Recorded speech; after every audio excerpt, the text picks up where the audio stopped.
Bonjour à toutes et à tous. Moi, c'est Diarra Mamoun, informaticien entrepreneur. Alors, aujourd'hui, nous allons parler de la compréhension de l'argent et le mécanisme de fonctionnement de l'argent.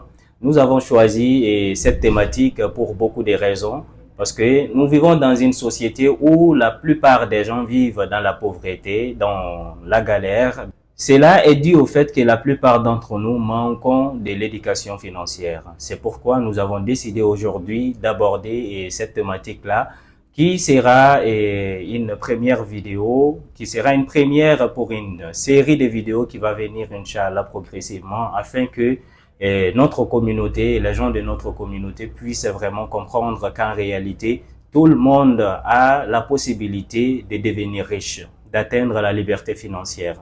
Voilà, alors c'est parti. Alors, nous allons attaquer par le premier point, à savoir la compréhension de l'argent. Si je vous pose la question à savoir qu'est-ce que c'est que l'argent et que je prends en revanche ces billets de banque-là et que je vous le présente, la plupart d'entre vous allez me répondre en me disant que c'est de l'argent. En réalité, ce que je vais expliquer là, si vous arrivez à l'assimiler dans votre esprit, vous allez beaucoup évoluer et cela va vraiment être le point de départ pour vous afin d'aller vers l'indépendance financière, vers l'autonomie financière et vers la réalisation de vos rêves et de vivre la vie que vous rêvez vraiment de vivre. D'accord? Maintenant, en réalité, l'argent, ce ne sont pas que ces billets de banque-là.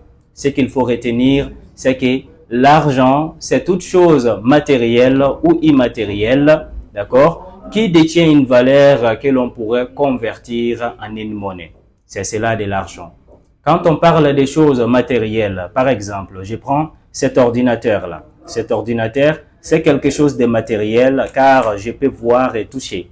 D'accord? C'est une chose matérielle, mais c'est de l'argent car il détient une valeur que je pourrais convertir en une monnaie. Si par exemple j'ai la galère et que voilà, j'ai besoin d'argent, je pourrais tout simplement vendre cet ordinateur-là et convertir en une monnaie pour satisfaire ces besoins-là. D'accord? Et également les téléphones que nous utilisons aussi, c'est de l'argent.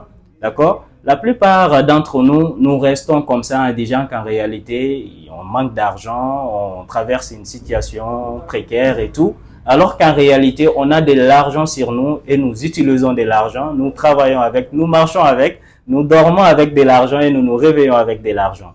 Donc, il faudrait comprendre qu'en réalité, vous avez de l'argent partout et autour de vous. D'accord? Si vous avez besoin d'argent, les téléphones que vous utilisez, vous pouvez tout simplement vendre ces téléphones-là afin d'investir cet argent que la vente va vous générer pour améliorer votre condition de vie avec le temps. Si vous avez une moto que vous utilisez pour faire vos courses et qu'en réalité, ces courses ne vous apportent pas grand-chose, je pense qu'il est grand temps de prendre conscience de cette réalité que je viens vraiment de vous divulguer dans cette vidéo-là et de vendre cette moto que vous utilisez afin de faire vos courses qui ne vous apporte pas grand-chose, afin d'investir cet argent dans un projet sérieux qui progressivement va vous apporter beaucoup d'argent et vous aider à atteindre l'indépendance financière et vivre la vie de vos rêves. D'accord? Là, j'ai parlé des choses matérielles. Le deuxième point, c'est toutes choses immatérielles. Les choses immatérielles, par exemple, il y a la connaissance, il y a la compétence et il y a les relations et beaucoup d'autres choses comme cela. Et c'est le cas des employés.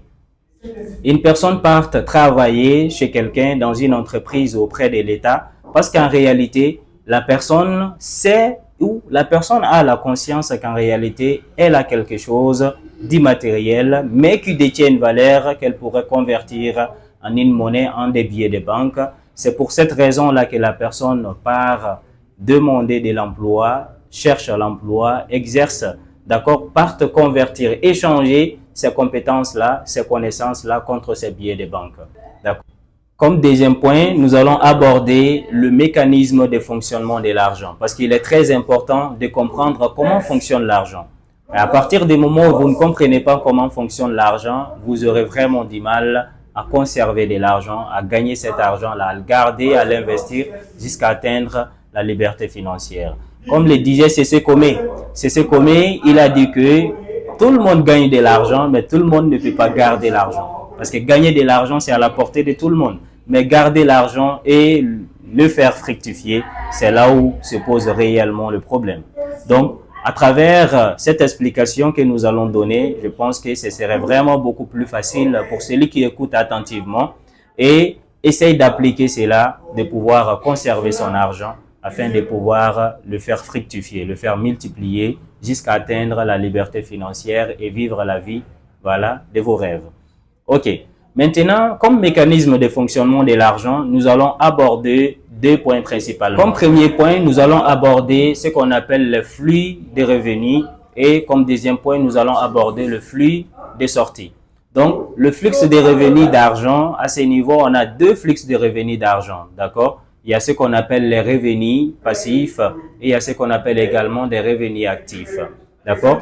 Les revenus actifs, ce sont ce type ou cette forme de revenus, de gains qui nécessite notre présence physique. Il faudrait qu'on soit présent physiquement afin de pouvoir réellement poser des actes ou travailler pour générer des dividendes. D'accord? Et c'est le cas des salariés, des employés. Beaucoup de gens, tous les salariés sont dans ces cadres-là. Parce que leur présence est indispensable. Tu ne peux pas du jour au lendemain dire qu'en réalité aujourd'hui, je n'ai pas envie d'aller travailler, donc je ne vais pas travailler. Si tu fais cela, en réalité, ton patron va tout simplement te licencier et finalement, tu ne pourrais plus avoir ces revenus-là. D'accord? Maintenant, les revenus passifs, c'est dédié aux entrepreneurs. D'accord? Les revenus passifs est fait pour les entrepreneurs, car ce sont ces entrepreneurs-là qui ont conçu des systèmes qui leur permettent vraiment de générer des dividendes en dehors de leur présence. Même s'ils ne sont pas là, même s'ils dorment en réalité, les systèmes marchent et continuent de les générer de l'argent. Donc, quand on atteint ces niveaux-là, en réalité, on peut parler, voilà, on peut dire estimer qu'on a atteint, voilà, la liberté financière. Ok?